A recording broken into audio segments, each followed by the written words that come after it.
누가 259장 하겠습니다.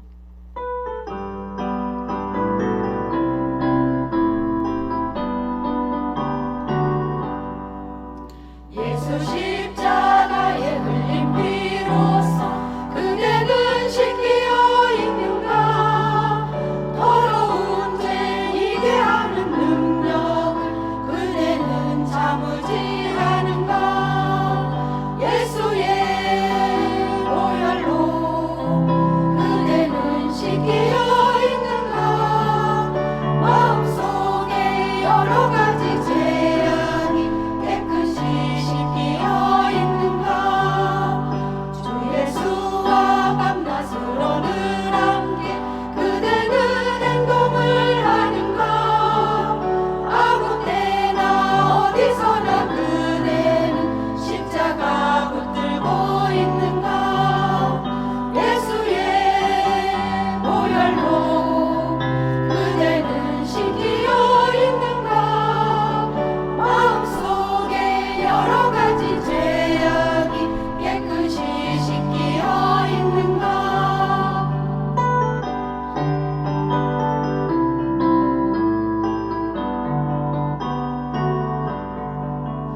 모든 죄에 더러워진 내 몸을 주 앞에 지금 다 벗어서 샘물같이 솟아나는 보혈로 눈보다 더 이게 씻으라.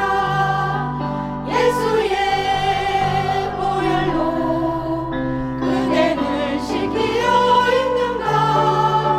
마음속에 여러 가지 죄악이 깨끗이 씻기어 있는가.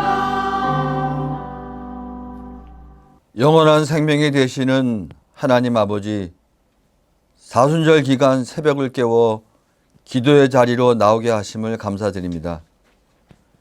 주님을 믿는 저희에게 있는 고난과 아픔의 시간에도 부활의 주님을 바라보는 믿음을 주옵소서. 저희의 삶 속에 주님의 보혈의 흔적이 새겨지게 하시고 주님을 닮는 모습으로 헌신과 감사의 삶을 살게 하옵소서. 날마다 주님의 사랑을 본받고 주님의 행함을 닮아가는 우리가 되게 하옵소서.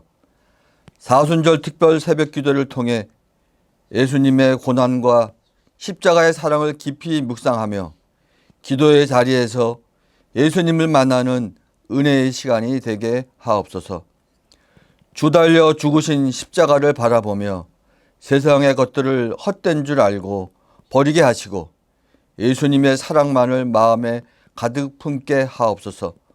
말씀을 전하는 목사님께 더욱 성령 충만케 하사 살아있는 생명의 말씀을 전하게 하시고 듣는 우리로 하여금 주님의 고난을 묵상하며 주님의 도를 마음 깊이 새기는 은혜의 시간이 되게 하여 주옵소서. 간절한 마음으로 기도하는 성도들의 기도를 응답하여 주옵소서. 죽음을 이기시고 다시 부활하셔서 우리에게 새 생명을 주신 예수 그리스도의 이름으로 기도드립니다. 아멘. 오늘 우리에게 주신 하나님의 말씀은 누가복음 3장 3절에서 6절 그리고 10절에서 14절 말씀입니다. 요한이 요단강 부근 각 처에 와서 죄사함을 받게 하는 회개의 세례를 전파하니 선지자 이사야의 책에 쓴 바 광야에서 외치는 자의 소리가 있어 이르되 너희는 주의 길을 준비하라. 그의 오실 길을 곧게 하라. 모든 골짜기가 메워지고 모든 산과 작은 산이 낮아지고 굽은 것이 곧아지고 험한 것이 평탄하여질 것이요 모든 육체가 하나님의 구원하심을 보리라 함과 같으니라. 무리가 물어 이르되 그러면 우리가 무엇을 하리이까? 대답하여 이르되 옷 2벌 있는 자는 옷 없는 자에게 나눠줄 것이요 먹을 것이 있는 자도 그렇게 할 것이니라 하고 세리들도 세례를 받고자 하여 와서 이르되 선생이여 우리는 무엇을 하리이까 하매 이르되 부가던 것 외에는 거두지 말라 하고 군인들도 물어 이르되 우리가 무엇을 하리이까 하매 이르되 사람에게서 강탈하지 말며 거짓으로 고발하지 말고 받는 급료를 족한 줄로 알라 하니라. 아멘.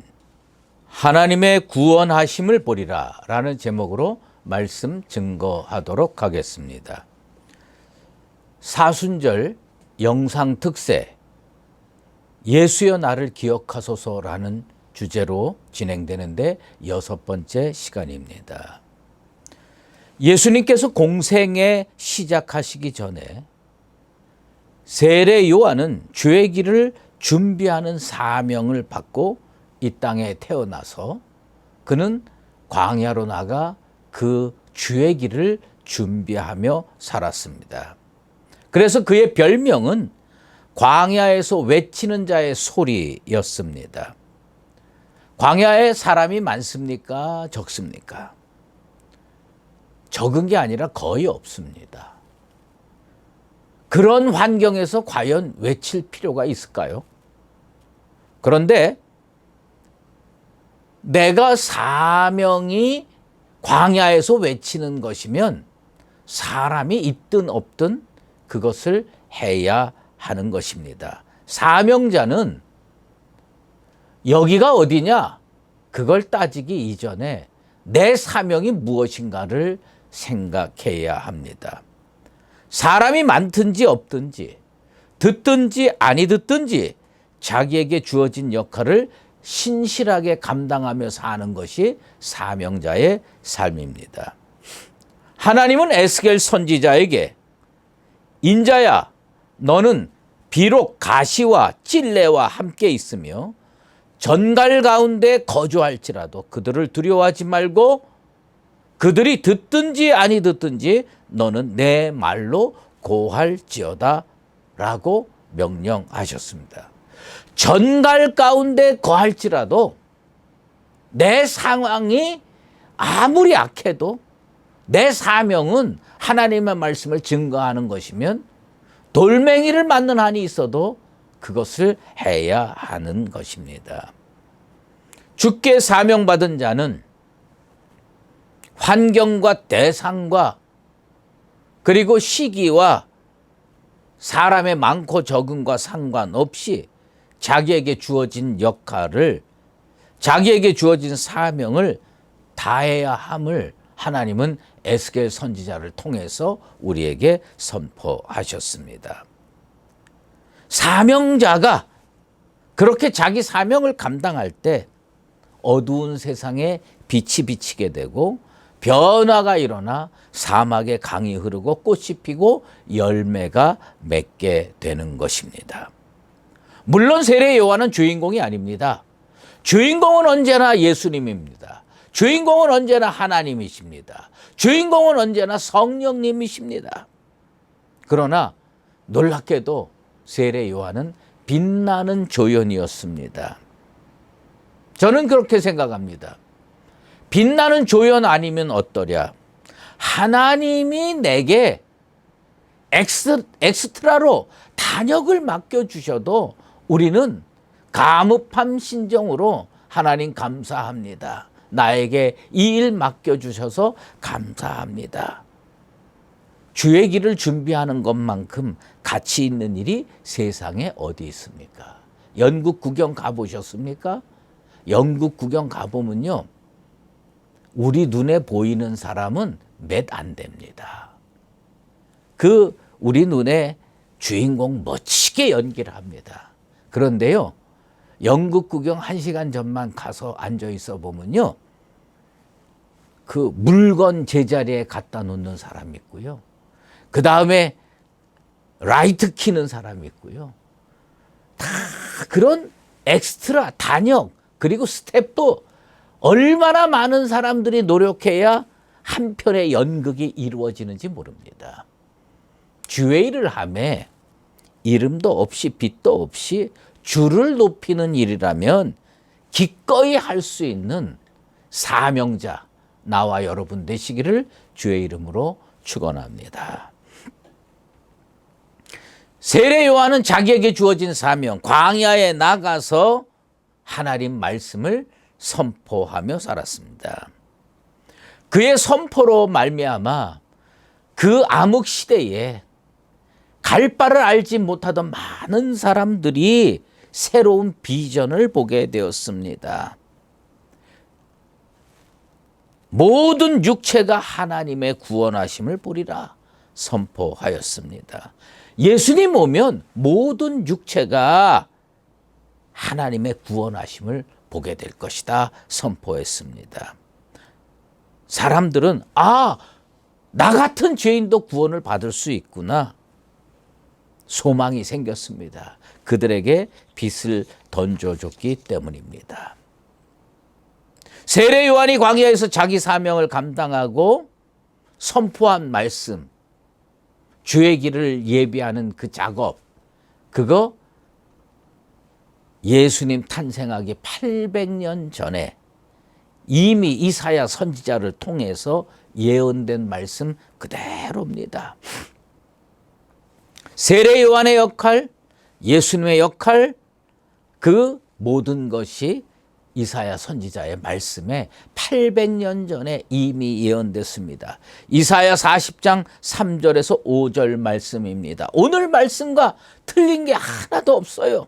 외치는 자의 소리여 이르되 너희는 광야에서 여호와의 길을 예비하라. 사막에서 우리 하나님의 대로를 평탄하게 하라.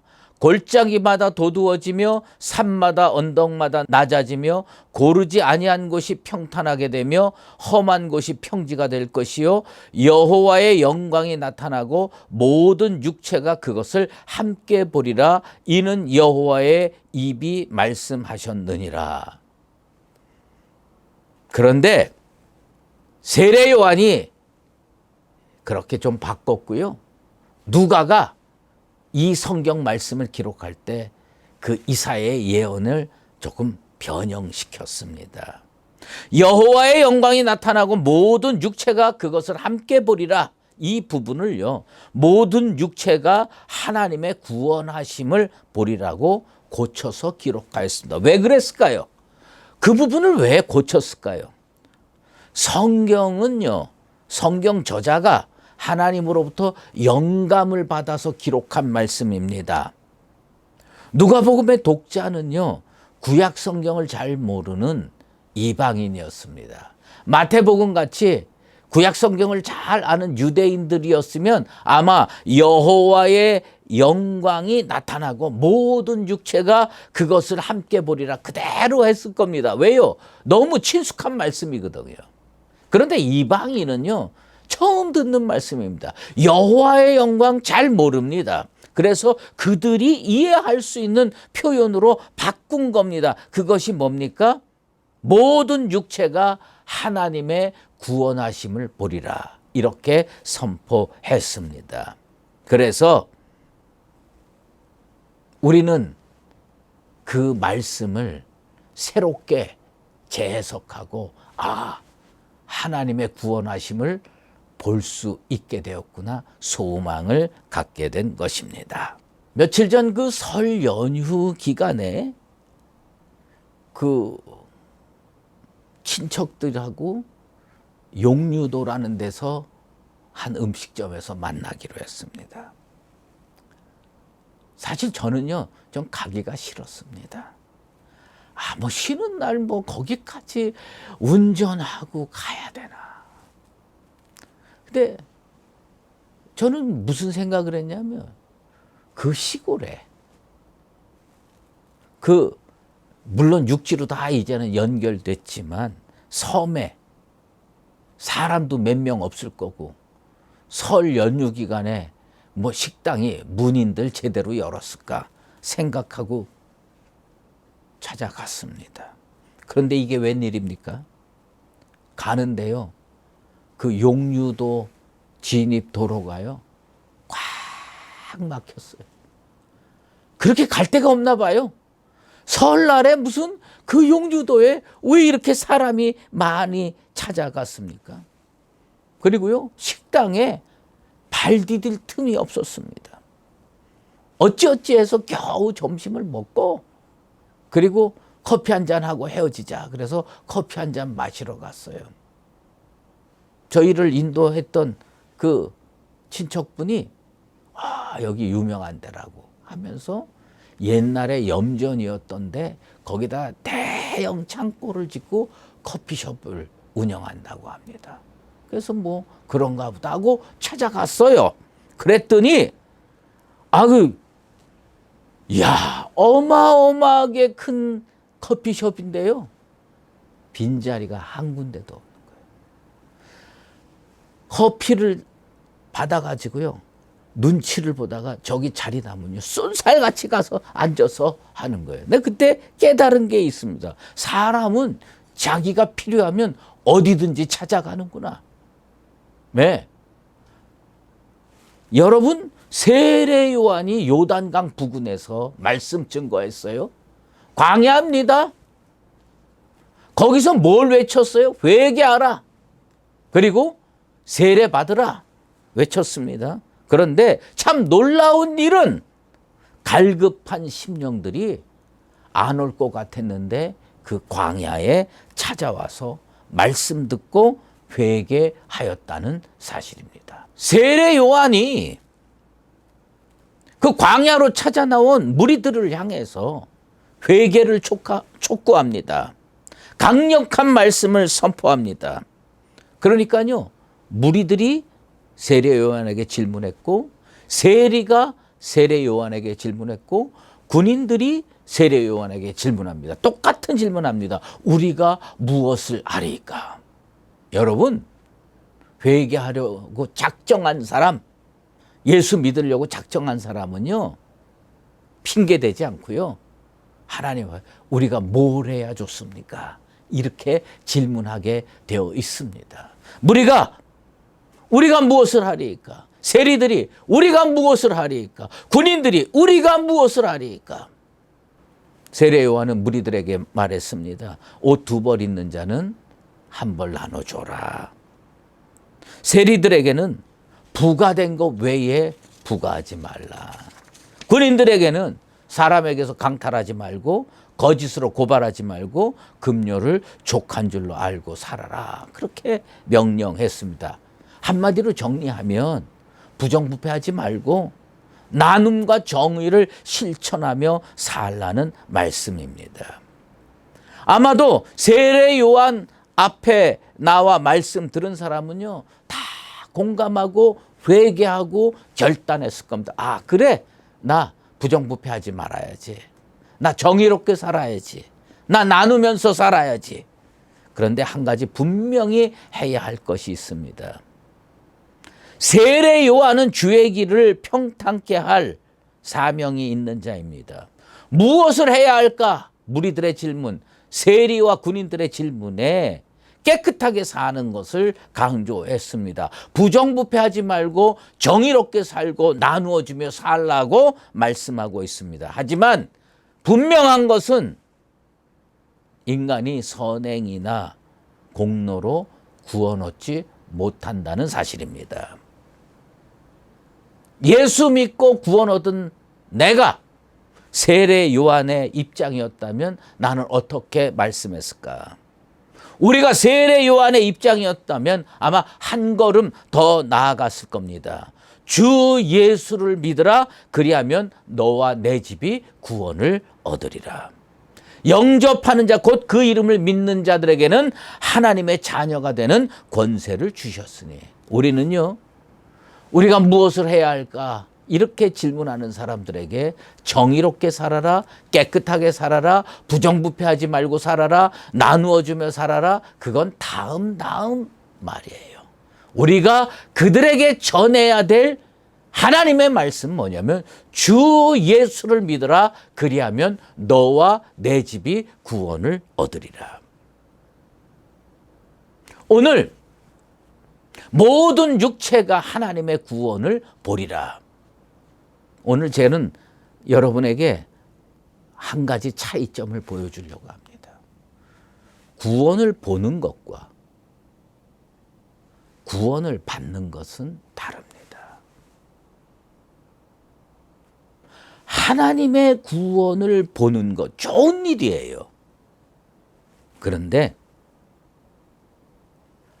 구원을 보는 자가 아니라 구원을 받는 자가 돼야 됩니다. 하나님께서 저 사람을 구원했는데 옆에서 그거 보면서 만족하지 마십시오. 우리는 한 걸음 더 나가야 돼요. 깨끗하게 사는 것에서 한 걸음 더 나가서 주 예수를 믿는 사람이 돼야 되고, 나누어 주는 삶, 정의로운 삶, 부정부패하지 않는 삶, 세상에서는 박수 받을 좋은 일이지만 거기에 머물러서는 안 됩니다. 한 단계 더 나가야 됩니다. 그래서 오늘 나와 있는 말씀 중에 저는 한 단계 더 나가고 싶어요. 그것은 뭐냐면 하나님의 구원을 보는 차원에서 뛰어넘어서 하나님의 구원을 받는 자가 되자. 예. 구원의 대상자가 내가 돼야 돼요. 구원의 대상자가 우리가 되어야 되는 겁니다. 12의 혈루증을 앓은 여인이 있습니다. 많은 사람들이 야이로의 집으로 가는데 너무너무 낳고 싶은 거예요. 그래서 뒤로 와서 예수님 옷자락을 꽉 움켜줬습니다. 그때 예수님께서 자기의 능력이 나간 것을 알고 그 여인을 부르면서 이렇게 얘기합니다. 따라 안심하라. 내 믿음이 너를 구원하였느니라. 내 믿음이 너를 구원하였느니라 선포했습니다. 주님 말씀대로 성경에 이렇게 기록되어 있습니다. 그 여자는 즉시 구원을 받았습니다. 즉시 치료의 역사가 일어났습니다. 마태복음 9장 23절 말씀입니다. 그 여자가 치료받고 구원받는 순간 아마 아픈 사람들 몇 명 그 옆에 있었을 겁니다. 그 여자가 구원받는 거 봤을 겁니다. 여러분, 하나님의 구원하심을 보는 것과 하나님의 구원하심을 받는 것에는 상당한 차이가 있습니다. 물론 우리는 구원하심의 역사를 봐야 됩니다. 하지만 그 구원의 대상자 중에 내가 반드시 포함되어 있어야 됩니다. 깨끗하게 사는 것 중요합니다. 정의롭게 사는 것 중요합니다. 나누면서 사는 것 중요합니다. 부정부패하지 않는 것 중요합니다. 그런데 이 모든 것을 뛰어넘는 삶이 있습니다. 주 예수를 믿는 삶입니다. 주 예수를 믿으라. 그리하면 너와 내 집이 구원을 얻으리라. 따라 안심하라. 내가 구원을 얻었느니라. 주님 앞에 구원받은 자로 살아가는 나와 여러분 되시기를 예수 그리스도의 이름으로 축원합니다. 기도하겠습니다. 하나님 아버지, 예수여 나를 기억하소서. 이번 사순절 영상 특세 기간 동안에 구원을 보는 차원을 뛰어넘어서 구원을 반드시 받는 하나님의 백성들 되게 도와 주시옵소서. 세례 요한은 광야에서 외치는 자의 소리로 살았습니다. 사명이 있는 자는 듣든지 아니 듣든지 선포해야 합니다.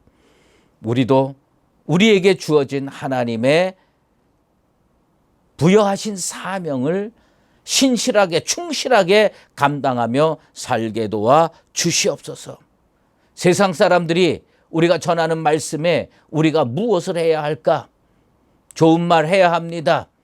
착하게 살라, 깨끗하게 살라, 정의롭게 살라, 나누어 주며 살라, 부정부패하지 말고 살라. 그런 말로 머물지 않게 도와 주시옵소서. 주 예수를 믿으라. 그리하면 너와 내 집이 구원을 얻으리라. 구원을 보는 것을 뛰어넘어 구원받은 자로 살아가는 우리 모두가 되게 도와 주시옵소서. 이제는 우리 주 예수 그리스도의 은혜와 하나님 아버지의 극진하신 사랑하심과 성령의 인도하시고 교통하심이 오늘 이 자리에 나와서 구원받은 자로 남은 평생 사명자로 살기로 작정하는 수의제일교회 모든 믿음의 권속과 주님의 몸된 교회 위에 이제로 영원히 함께 계시옵기를 간절히 축원하옵나이다. 아멘.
네.